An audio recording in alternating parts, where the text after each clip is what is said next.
Bismillahirrahmanirrahim. Assalamualaikum warahmatullahi wabarakatuh. Selamat pagi anak-anak. Apa kabar hari ini? Alhamdulillah, tetap semangat, luar biasa, Allahu Akbar. Sudah siap belajar? Kalau sudah siap, dibuka buku SKI-nya halaman 3. Terdapat judulnya Masyarakat Arab Sebelum Islam. Yuk dibaca sama-sama.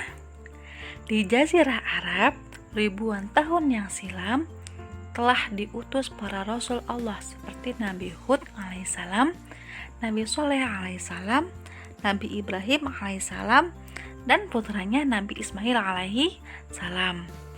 Para utusan Allah Subhanahu wa Ta'ala itu mengenal keesaan Allah dan tata cara beribadah. Masyarakat Arab menerima seruan para rasul Allah hingga mereka terkenal sebagai masyarakat bertuhan.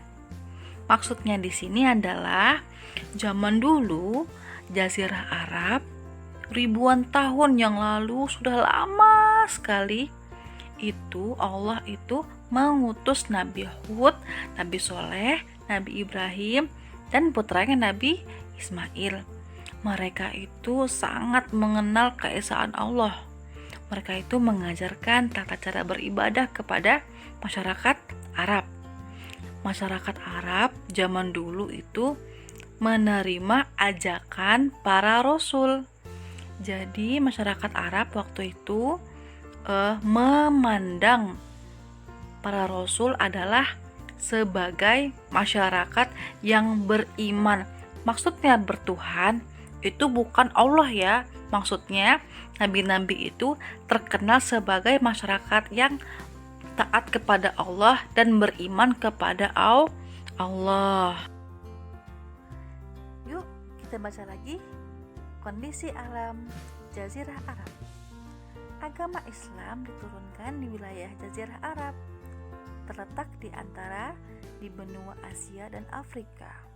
Jazirah Arab terdiri dari dua kata, yang artinya jazirah pulau dan Arab artinya tanah yang tandus. Jazirah Arab dibatasi oleh Laut Merah dan Gurun Sinai.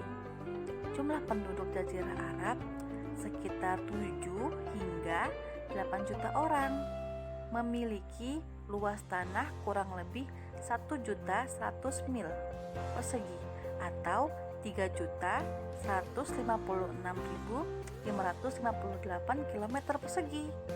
Terdiri atas padang pasir yang luasnya membujur lintas Asia, Iran Tengah, dan padang pasir Gobi. Jadi agama Islam pertama kali diturunkan di wilayah Jazirah Arab. Jazirah Arab itu terletak di antara benua Asia dan Afrika. Jazirah Arab terdiri dari dua kata. Jazirah artinya pulau, Arab artinya tanah yang tandus. Jadi Jazirah Arab diartikan sebagai pulau yang tandus, yang gersang, yang panas, yang gurun. Pokoknya tidak ada sama sekali tumbuh-tumbuhan. Hanya pasir, padang pasir yang tandus.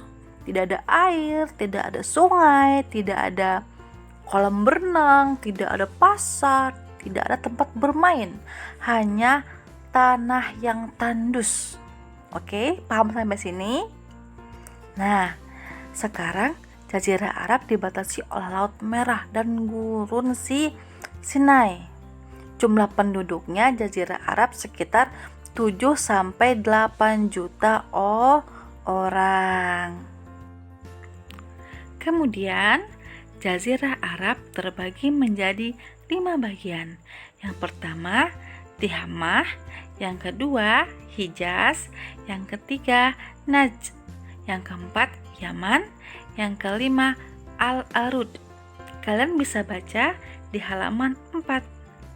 Nih, Hijaz adalah tempat pertama dakwah Islam, di mana Rasulullah lahir dan tumbuh di tempat ini, serta menerima wahyu dari Allah Subhanahu wa Ta'ala.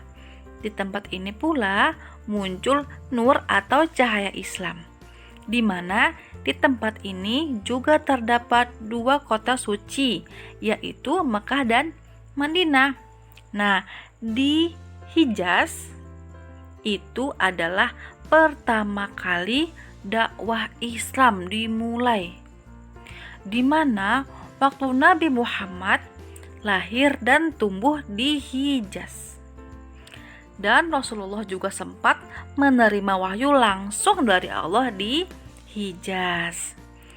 Di tempat ini pula muncul nur cahaya Islam, di mana di tempat ini terdapat dua kota suci, yaitu Mekah dan Madinah.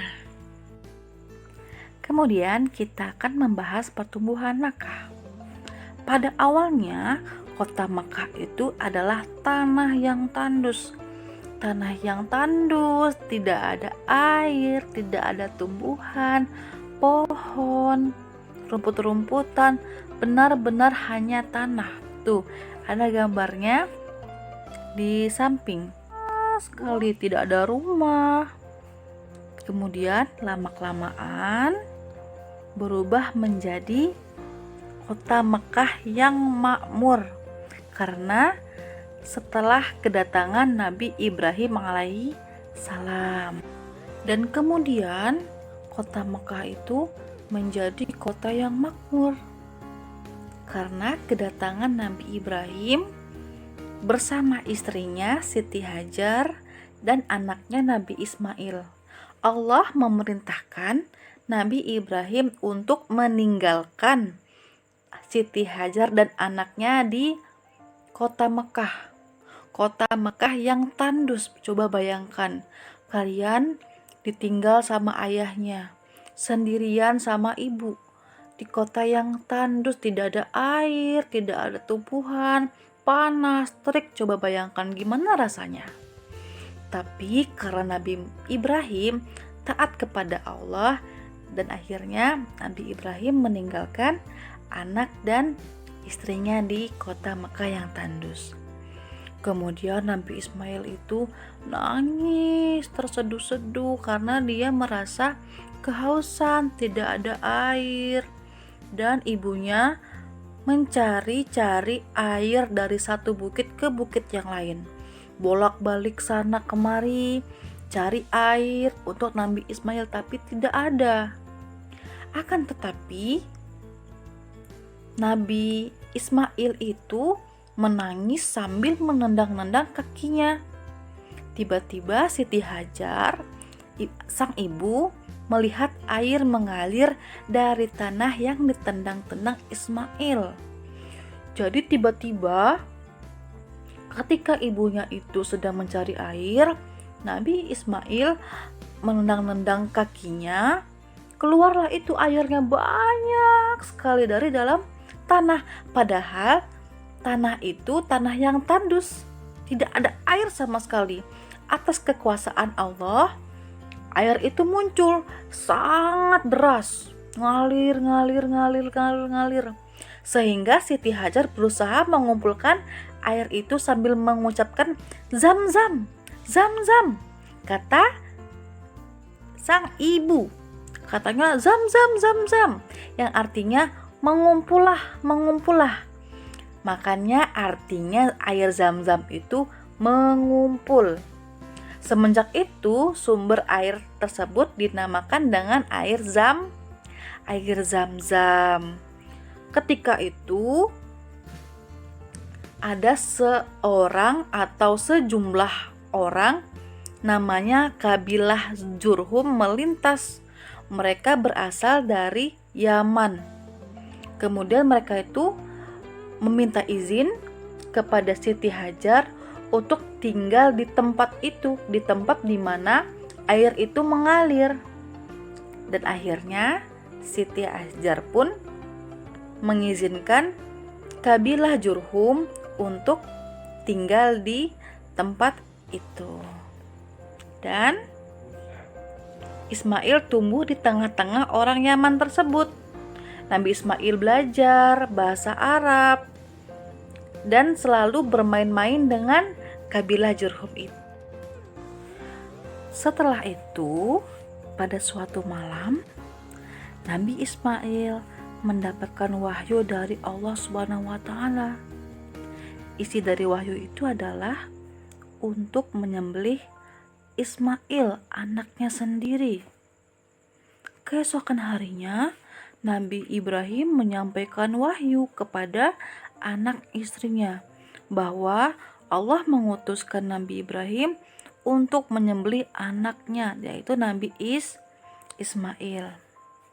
Kemudian istrinya berkata, "Jika itu memang wahyu dari Allah yang harus kita taati, maka saya berserah diri kepada Allah yang Maha Pengasih lagi Maha Penyayang," kata istrinya. Kemudian Nabi Ismail pun menjawab, "Ayahku, jika itu adalah wahyu dari Allah yang harus kita taati, maka saya ikhlas untuk disembelih."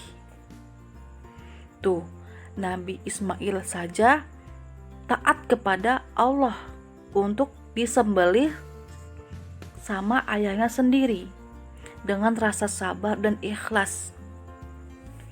Tapi Nabi Ibrahim, seorang ayah, dia sangat ragu. Dia tidak tega ketika melihat anaknya disembelih dengan tangannya sendiri. Kata Nabi Ismail, "Ayahku, sembelihlah aku." Dalam keadaan telungkup dan mata ayah ditutup dengan kain agar tidak melihatnya. Coba bayangkan, seorang anak bisa bicara seperti itu.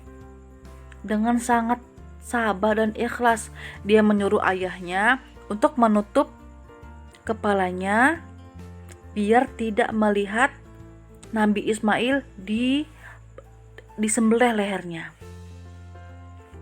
Kemudian ketika Nabi Ibrahim itu ingin menyembelih Nabi Ismail, datanglah malaikat membawa domba kepada Nabi Ibrahim untuk menggantikan posisi Ismail. Jadi, ketika Nabi Ibrahim itu ingin menggorok lehernya Nabi Ismail, malaikat datang langsung digantikan kepada domba. Jadi, Nabi Ibrahim sudah lulus ujian yang diberikan Allah kepadanya. Nah, peristiwa ini menjadi syariat Islam yang dilakukan setiap hari raya Idul Adha. Makanya kalau Idul Adha itu menyembelih domba.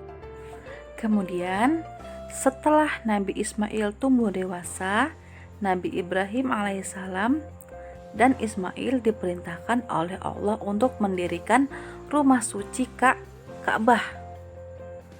Kemudian Allah mengutus Ismail sebagai rasul untuk kabilah Jurhum dan orang-orang sekitar Mekah. Jadi zaman dulu kabilah Jurhum itu mempunyai rasul, namanya Nabi Ismail. Dan sepeninggal Nabi Ismail, orang-orang Jurhum menguasai Mekah. Ketika Nabi Ismail sudah tidak ada, orang-orang Jurhum itu mulai menguasai Mekah. Akan tetapi mereka itu berbuat kerusakan di tempat itu. Keturunan Nabi Ismail tidak bisa berbuat apa-apa. Jadi waktu itu Makkah tunduk di bawah perintah Bani Quz'ah, namanya Bani Quz'ah. Pada masa pemerintahan Bani Quz'ah, orang-orang mulai menyembah berhala. Pemujaan terhadap berhala ini pertama kali dilakukan oleh Amir bin Luhai. Dia membawa berhala dari negeri Balqa di Syam. Selanjutnya penyembahan ini diikuti oleh penduduk Mekah. Jadi waktu itu ketika Nabi Ismail sudah tidak ada, orang-orang Bani Quz'ah itu mulai merusak Ka'bah, merusak Mekah. sudah tidak ada Islam lagi, mereka mulai menyembah berhala, tidak menyembah Allah lagi. Dilakukan pertama kali yang menyembah berhala itu adalah Amr bin Luhai. Alhamdulillah, untuk pelajaran hari ini cukup sampai sini. Ibu harap kalian mengulangi pembelajaran hari ini dan mulai membaca dari halaman 3 sampai halaman 6. Oke? Tetap jaga kesehatan, selalu semangat, dan jangan malas. Oke? Assalamualaikum warahmatullahi wabarakatuh. Dadah.